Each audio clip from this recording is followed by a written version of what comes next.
Hello. What drives human behaviour? Why do we do what we do? I have a suggestion. Sin.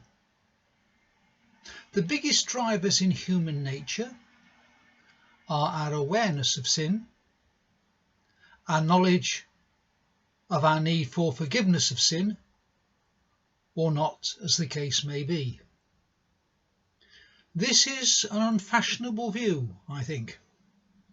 For 2 generations now, psychologists have been telling us that the whole idea of sin is a neurotic leftover from the religion-ridden past.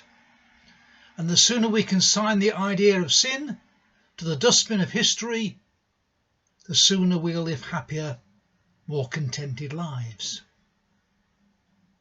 The politicians and journalists we've seen daily on our televisions in the last 10 weeks have been inculcated with this worldview.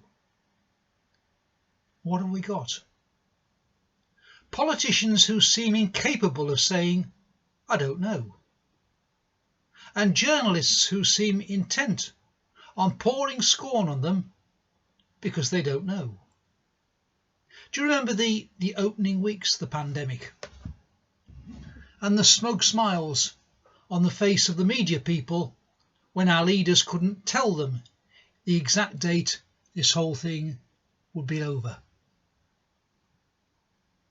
The myth of the all-conquering human race was under severe scrutiny, and the only people on the daily government briefing who questioned it were the resident scientists, who seemed to have the humility to say, when necessary, "We just don't know." I had not planned to address the nation on the Dominic Cummings saga, but so much nonsense is being talked about it, I thought, the country needs my guidance on this matter. What's wasting our time on this tiresome diversion? I say wasting our time because it's diverting us from the real task, overcoming the virus. There was a photo in Wednesday's Times of Durdle Door in Dorset on Bank Holiday Monday.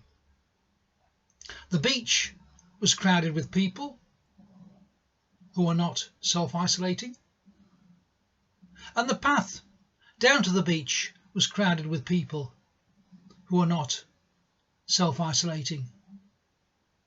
Were they keeping 2 yards apart? No, they were not. Did the government briefing journalists ask questions about it that evening? No.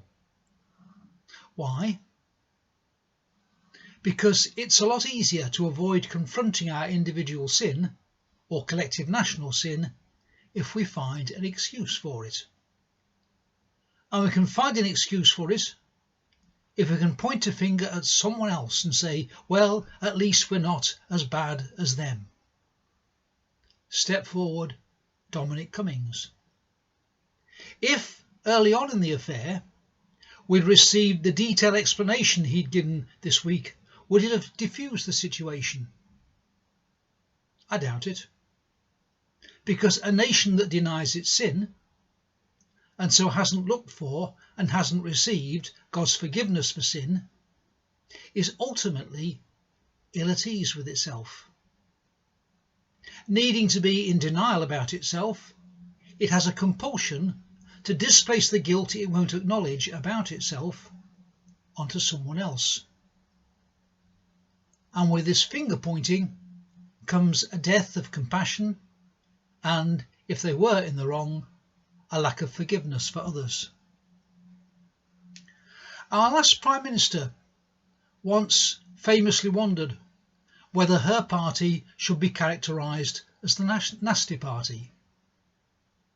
I'm now wondering whether our country should be known as the nasty country.